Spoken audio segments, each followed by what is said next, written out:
Nous trouvons dans la Torah 7 noms sacrés pour désigner le Saint béni soit-il.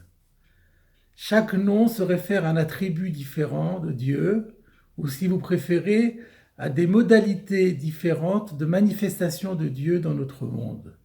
Ainsi, par exemple, le nom qui est le plus élevé dans la hiérarchie, le tétragramme, qui désigne l'être absolu, mais se réfère aussi à l'attribut de miséricorde. Le nom de Elohim, on traduit habituellement par Dieu, se réfère, lui, au Dieu de justice rigoureuse. Et il est remarquable que dans toute la Torah, chaque fois que Dieu s'adresse à Moïse, c'est toujours avec le tétragramme, avec le fameux verset qui revient tout le temps comme un leitmotiv, Vaïdaber Hashem, Hashem Yudke Vavke, El Moshe les morts, l'Éternel s'est adressé à Moshe en ces termes. Dans toute la Torah, il n'y a qu'une seule fois où ce n'est pas le tétragramme qui est employé, mais c'est le nom de Elohim, et c'est au tout début de notre paracha de Vaera, qui commence par les mots Vaïdaber Elohim El Moshe. C'est Elohim qui s'est adressé à Moshe. Et pour lui dire quoi? Vayomer Elav Ani Hashem. Il lui dit, je suis Hashem, le tétragramme. Et là, on ne comprend pas. Qu'est-ce que Dieu vient enseigner à Moshe? Est-ce que Moshe ne savait pas que Hashem était Hashem? Et si déjà Dieu vient se révéler à Moshe en tant que Yudke Vavke, alors pourquoi commence-t-on par Elohim? Ou bien Dieu Elohim dit je suis Elohim, ou bien Hachem dit je suis Hachem. Mais comment comprendre que le verset nous dise que c'est Elohim qui dit à Moshe je suis Hachem? De nombreux commentateurs ont répondu à cette question dans la même direction, à savoir qu'en réalité, Dieu est en train de répondre à la question que Moshe Rabbeinu lui avait adressée à la toute fin de la paracha de la semaine dernière. À la fin de la semaine dernière, nous avons vu que Moshe a dit à Kadosh Baruch Hu avec beaucoup d'amertume pourquoi as-tu tant de mal à ton peuple? Et depuis le moment où tu m'as nommé, où tu m'as donné cette mission, Hera l'Armazé, la situation des Béné Israël n'a fait qu'empirer. Et dans ces conditions, Lama Shalartani, pourquoi m'as-tu missionné? Dieu lui avait simplement répondu à la fin de la paracha, ne t'inquiète pas, tu verras que finalement, Pharaon finira bien par les laisser partir. Mais il n'en reste pas moins qu'il n'y a pas eu de réponse à la question. Pourquoi fallait-il que la situation empire pour les Béné Israël? Eh bien, la réponse vient dans notre verset maintenant. Dieu dit à Moshe, toi, tu t'es plaint de moi parce que tu me perçois comme Elohim, comme un Dieu de justice rigoureuse et implacable. Eh bien, en fait, sache que Ani Hashem, je suis le Dieu de miséricorde. Et que, en réalité, la justice rigoureuse et la miséricorde de Dieu ne font qu'un. Pour comprendre cela, citons la fameuse Gemara de Psachim, page 50, qui commente le verset du prophète Zacharie, fameux verset qui dit que Ya Hashem, que Dieu sera le Melech al Kol Haaretz, reconnu comme le roi de toute la terre. Bayom Haou Yi Hashem Echad ou Shemo Echad, et ce jour-là, Dieu sera un et son nom sera un. Et le Talmud demande, à juste raison, quoi, à ce moment-là, c'est-à-dire à la fin des temps, Dieu sera un, et il n'est pas un d'ores et déjà. Et la réponse vient, mais étonnante. La réponse est la suivante. Sachez que l'Oka Olam Hazeh Olam Haba, le monde ici-bas et le monde futur ne sont pas semblables. Dans le monde ici-bas, lorsqu'il y a une bonne nouvelle, nous récitons une bénédiction, Atov v'ametiv, Dieu est bon et fait le bien.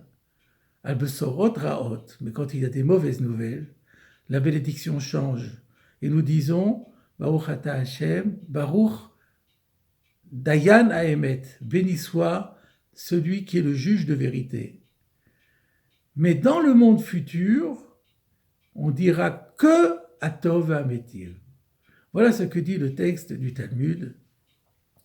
Et le commentaire de Rav Yecheskel Lando, l'auteur du Noda Biyuda, auteur également d'un commentaire sur Psachim qui s'appelle Tzion le Nefesh Chaya, ou le Tzlach en abrégé, cite à ce propos un commentaire qu'il a entendu d'un maître disparu déjà en son temps, qui s'appelait Rabbi Ephraim Reicher, qui était un grand prédicateur dans la ville de Brod. Et celui-ci s'est posé la question de savoir que veut dire le texte du Talmud. En principe, on comprend qu'il veut dire que dans le monde futur, il n'y aura plus de mauvaises nouvelles, il y aura que des bonnes nouvelles. Mais si c'était le cas, dit-il, le Talmud aurait dû dire, dans le monde à venir, il n'y aura que des bonnes nouvelles. Il ne fallait pas évoquer les bénédictions. Les bénédictions, elles, ne changent pas. Si le Talmud se réfère aux bénédictions, c'est qu'il y a une autre idée. Et l'idée est la suivante. C'est que dans le monde ici-bas, la bénédiction change suivant qu'il y a des bonnes nouvelles ou des mauvaises nouvelles. Parce que quand il y a une bonne nouvelle, alors on reconnaît, on sent l'amour de Dieu. Mais lorsqu'il y a une mauvaise nouvelle et que nous sommes pris par le chagrin, la seule réaction que l'on peut avoir, c'est de reconnaître le bien fondé de la justice divine, mais pas plus. Mais dans le monde à venir, ces mêmes événements qui ont provoqué notre tristesse, nous découvrirons qu'elles étaient en fait également l'expression de la miséricorde divine, et même sur ces événements à l'époque perçus comme des malheurs, nous réciterons alors la bénédiction de Atov et Ametiv. Et c'est pour ça qu'on peut dire qu'aujourd'hui Dieu n'est pas un dans le sens où on considère qu'il a deux attributs qui sont complètement antagonistes et antinomiques. La miséricorde d'un côté, la rigueur de l'autre.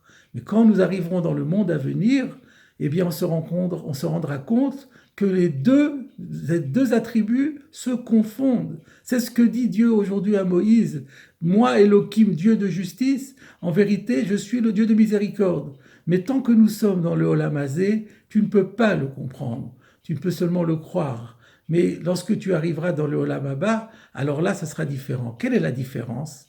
Eh bien, mes chers amis, l'explication est la suivante. Dieu est infiniment bon. De Dieu ne peut sortir que le bien. Donc, lorsque quelque chose nous paraît mal, mauvais, qui fait mal, évidemment, dans ce monde-ci, on a l'impression que c'est mal. Mais ça n'est pas possible en réalité. Mais si notre vision est celle qu'elle est, c'est parce qu'elle est étriquée. Elle est parcellaire. Nous voyons seulement un petit bout de l'événement, un petit bout de la chaîne. Et vu comme cela, effectivement, c'est triste. Mais quand nous arriverons dans l'au-delà, nous aurons une vision beaucoup plus complète, depuis le début des choses jusqu'à leur fin. Et là, on se rendra compte que ce qui nous avait été paru comme quelque chose de mauvais était en réalité extrêmement bon. C'est ça que Dieu dit à Moïse. Tu crois que la situation des enfants d'Israël, elle a empiré? Tu te trompes. En vérité, elle s'est améliorée. Mais tant que tu ne seras pas arrivé dans l'au-delà, tu n'auras pas la possibilité de t'en rendre compte. Parce que c'est seulement quand on se retourne en arrière et qu'on a une vision complète des choses que notre regard va être complètement transformé. Alors pour donner un peu un avant-goût de ces choses-là que nous ne pouvons pas vraiment comprendre, mais nous pouvons nous faire une idée par un certain nombre d'exemples. Par exemple, on peut donner l'exemple de quelqu'un qui a vécu toute sa vie dans un désert. Et un jour, il sort de son désert, il n'avait jamais vu un agriculteur. Il sort de son désert, il voit un agriculteur, celui-ci prend des graines, les met dans la terre, et il se dit, mais qu'est-ce qu'il est en train de faire? Il se rend compte que ces graines vont pourrir et vont disparaître dans la terre. Il dit, mais c'est complètement fou. Et puis il attend encore, et puis voilà que à l'endroit où on avait mis les graines, une magnifique plante va sortir, qui va peut-être donner après un arbre. Il va comprendre que ce qu'il avait pris pour une bêtise, il n'y avait rien de dramatique, et au contraire, c'était constructif.